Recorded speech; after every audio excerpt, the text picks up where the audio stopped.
Jadi kalau kita baca pemberitaan-pemberitaan terkait mobil Pindad ini, pengadaan untuk ratusan mobil para menteri dan wakil menterinya, ini ternyata menggemparkan dan kemudian membuat perusahaan-perusahaan asing itu jadi harus merespon dengan sangat-sangat cepat.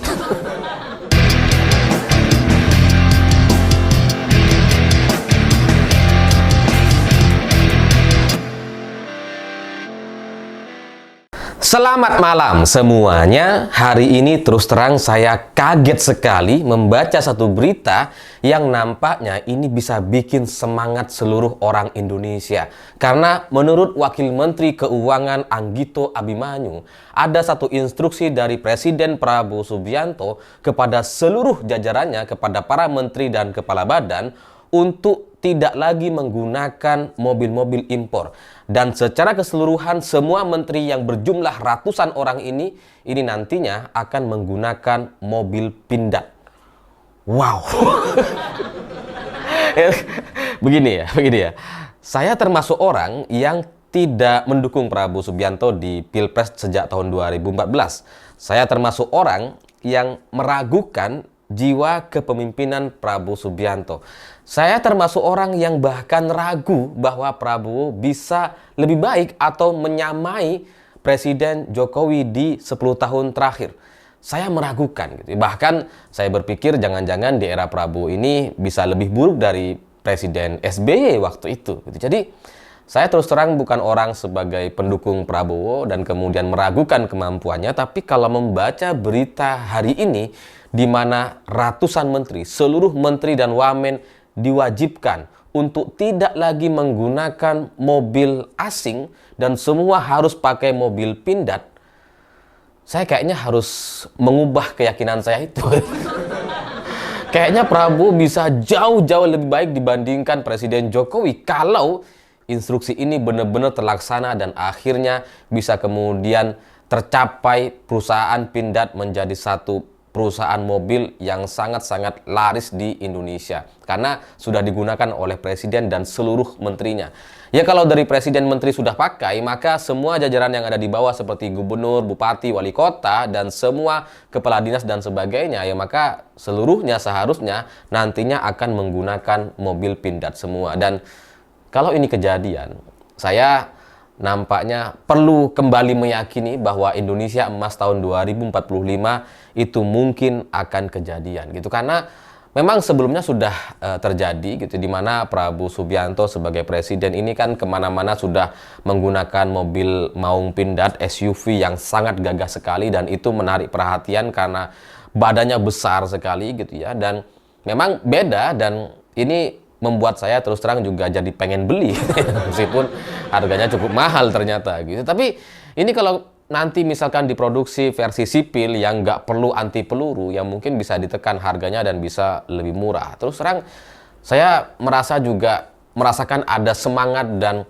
aura yang sangat luar biasa kalau ini kemudian bisa benar-benar dilaksanakan. Apalagi mobil Pindad ini kan selain namanya Pindad, kemudian produknya memang adalah produk dalam negeri, dan kalau nanti digunakan oleh presiden, menteri gitu ya, semua kepala badan dan wakil menteri juga pakai, ini kan akan menunjukkan bahwa presiden dan menteri sudah pakai sehingga masyarakat nanti akan jauh-jauh lebih percaya. Karena ya presiden dan menteri ini kan orang-orang top di Indonesia. Kalau orang topnya saja sudah pakai mobil Pindad, maka nggak ada alasan bagi masyarakat untuk tidak beli atau order mobil Pindad ini. Jadi ini akan menjadi satu langkah yang sangat luar biasa yang akan mungkin menggemparkan dunia internasional gitu ya, karena semua menteri di jajaran kabinet merah putih akan menggunakan mobil Pindad. Dan ya meskipun sebelumnya kita bercita-cita mobil SMK sempat kan gitu ya, sempat kita bercita-cita bahwa nantinya para menteri akan menggunakan mobil SMK karena waktu itu sudah dipesan 6.000 unit katanya ketika tahun 2014 lalu, tapi sampai sekarang kan kita tidak pernah melihat wujudnya. Sementara Pindad ini diem-diem tanpa pemberitaan dan sebagainya, ini sekarang sudah menarik perhatian dan bahkan digunakan oleh Presiden Prabowo Subianto. Sehingga ya setidaknya mimpi kita atau imajinasi kita di masa lalu terkait mobil SMK itu bisa direalisasikan atau dilaksanakan oleh Pindad gitu ya. Ya sama-sama perusahaan lokal, jadi nggak apa-apa meskipun agak beda nama, jauh ya bedanya. Ya, jadi kalau sudah presiden dan menteri, wakil menteri, kepala badan yang berjumlah ratusan orang itu menggunakan mobil Pindad, maka ribuan SPK rasanya itu bukan sesuatu yang hal luar biasa gitu. Rasanya gitu ya, kalau para menteri, presiden sudah pakai mobil Pindad semua, puluhan ribu mobil rasanya akan dipesan oleh masyarakat di Indonesia. Apalagi kalau nanti sudah dipertunjukkan gitu ya di momen-momen atau event mobil, pameran-pameran mobil, misalkan tiba-tiba Pindad mengeluarkan banyak varian. Wah, rasanya itu akan puluhan ribu atau bahkan ratusan ribu orang akan menggunakan mobil ini. Bahkan yang sekarang punya mobil seperti saya misalkan, kayaknya saya mau trade in mau ganti. Dan ini terus terang, berita ini membangkitkan semangat nasionalisme banyak orang gitu. Karena saya nggak membayangkan gitu ya, dari instruksi saja ini kalau kita baca itu sudah bikin merinding. Apalagi kalau sampai kita benar-benar lihat di depan mata presiden sekarang sudah pakai, Pak Prabowo gitu ya.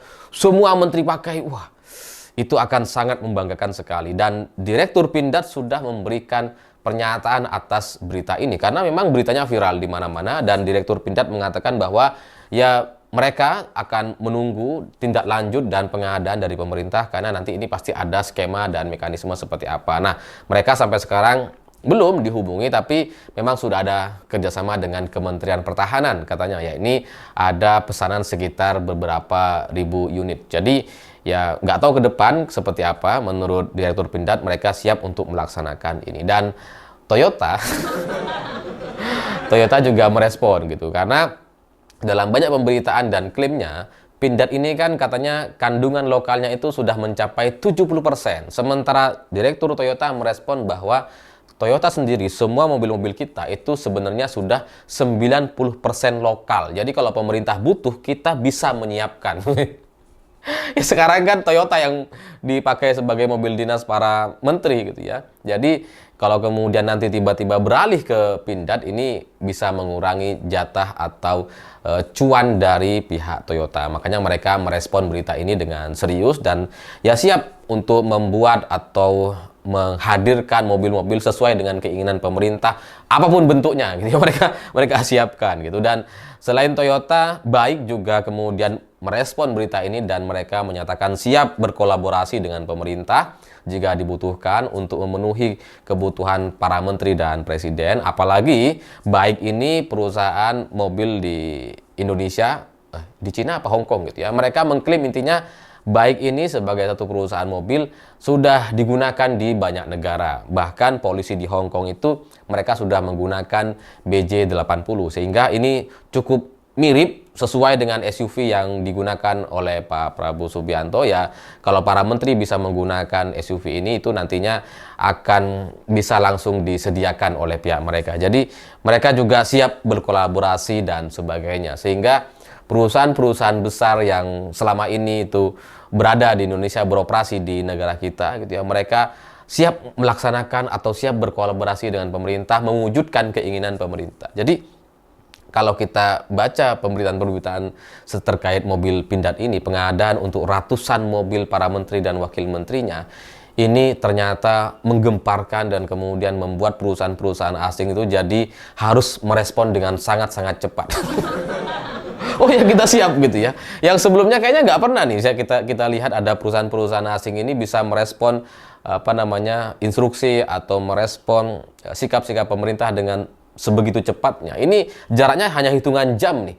Langsung perusahaan-perusahaan besar ini merespon gitu. Dan setelah semua berita ini yang semua berita membanggakan sekali dan membangkitkan jiwa nasionalisme kita ini, tiba-tiba muncul klarifikasi. Lah kok klarifikasi nih setelah saya baca pagi ini gitu ya.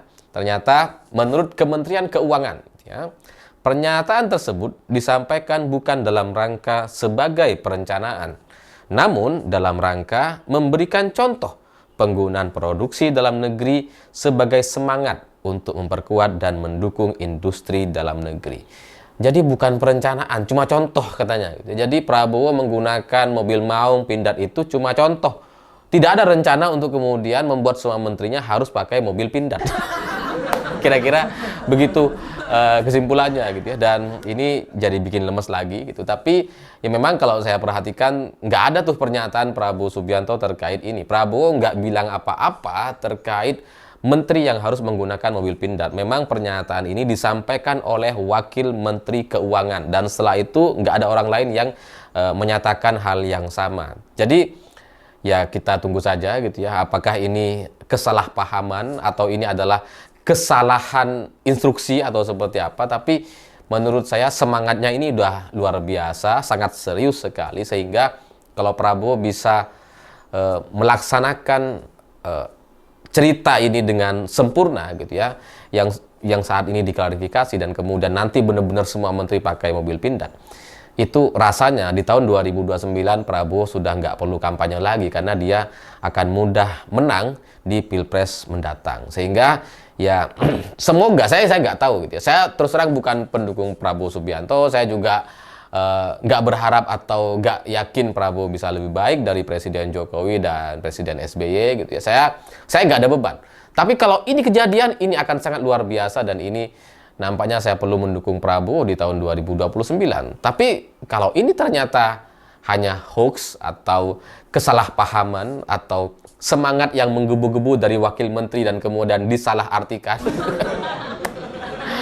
ya ini akan memalukan sekali bagi kabinet Prabowo, dan Prabowo nampaknya harus mengevaluasi karena ternyata wakil menterinya atau kabinetnya juga masih sangat parah sekali dalam berkomunikasi di media. Sehingga percuma mendatangkan orang-orang asing untuk kemudian bisa memberikan pelatihan untuk deal with jurnalis katanya, untuk berhadapan dengan para media dan jurnalis, tapi ternyata wakil menterinya setelah diberikan pelatihan, diberikan pembekalan selama berhari-hari di Hambalang dan di Akmil gitu ya, ternyata masih juga ada yang salah-salah pernyataan.